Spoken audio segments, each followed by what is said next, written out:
The old wooden sign, splintered and green with moss, read, "Welcome to Oakhaven." It leaned precariously, half swallowed by a fog that never seemed to burn away, a permanent chilling shroud clinging to the damp air. Beyond it, the town's main street lay silent and empty, a gallery of Gothic-style buildings with boarded windows and decaying facades, their sharp skeletal roofs piercing the grey sky like forgotten tombstones. Time itself seemed to have rotted here, leaving behind only an oppressive quiet and the faint smell of wet earth and decay. The silence was broken by the crunch of tires on gravel as a car rolled to a stop. Elias, a journalist with a well-worn skepticism etched into his features, stepped out, his city boots looking out of place on the cracked pavement. He'd come chasing a ghost story, a piece of local folklore for a forgotten corner of his paper, but the atmosphere was heavier than he'd anticipated. He scanned the deserted street, his gaze lingering on the darkened windows that seemed to watch him back. This wasn't just a town in decline, it was a town holding its breath, waiting for something terrible. He found life in a dimly lit corner store, where an old man with eyes like faded photographs nervously polished a dusty countertop. The resident, after some coaxing, spoke of the town's curse in a hushed, raspy voice. He called it the Whispering Shadow, a creature born from the fog itself. It didn't crave blood or bone, but something far more intimate, voices and memories. The old man claimed it fed on doubt, growing stronger with every skeptical thought, every flicker of uncertainty, until it could steal the very essence of a person, leaving them a hollow, silent shell. Elias nodded, jotting down notes, but a smirk played on his lips. It was a good story, nothing more. That night, alone in his musty motel room, the story didn't feel so distant. Faint whispers slithered from the corners of the room, formless and indistinct, like the ghost of a conversation.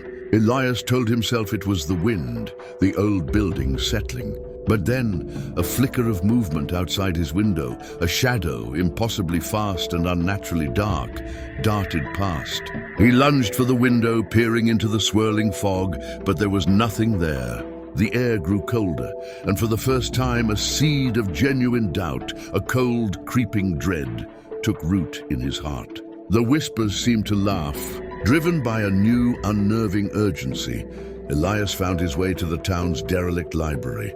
Amidst the smell of dust and decaying paper, he uncovered a leather-bound diary, its pages brittle with age. It belonged to a former town mayor and detailed the origin of the Whispering Shadow. The creature was an entity of psychic decay, drawn to and nourished by doubt, fear, and cynicism. The more one questioned, the more one feared, the more tangible it became. But the diary offered a weapon. The creature, a being of pure negativity, could not withstand the focused energy of a powerful, unwavering, positive memory. Conviction was its poison. Armed with this desperate knowledge, he knew where he had to go.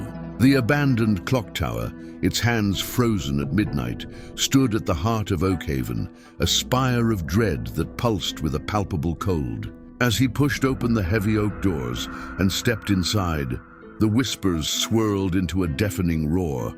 Before him, the shadows coalesced, twisting and writhing until they formed a vortex of pure darkness, a vaguely humanoid shape with no features, only an all-consuming void. The Whispering Shadow materialized, a living embodiment of despair, and lunged toward him. Instead of running, instead of fearing, Elias stood his ground. He closed his eyes, shutting out the shrieking abyss, and forced his mind away from the terror. He searched through his past, pushing past failures and regrets until he found it, a sun-drenched memory of his daughter being born. He remembered the weight of her in his arms, the overwhelming wave of pure, unconditional love, the certainty of that single, perfect moment. He focused on that feeling, that absolute truth, and shouted it into the darkness, not with his voice, but with his entire being. "I remember love." A brilliant warm light erupted from his chest, striking the creature. The Whispering Shadow recoiled, letting out a piercing shriek that was 1,000 voices torn apart as the light consumed it. With a final, agonized hiss, the entity dissolved into nothingness, the oppressive silence it left behind feeling clean and new. As the last echoes of its scream faded, a strange thing happened. Through the grime-caked windows of the clock tower, a ray of sunlight pierced the gloom. The perpetual fog over Oakhaven was lifting, dissipating for the first time in generations. Later, as Elias drove away, he glanced in his rearview mirror. The town, bathed in the gentle light of the afternoon sun, no longer looked like a tomb. It looked peaceful, like it could finally breathe again.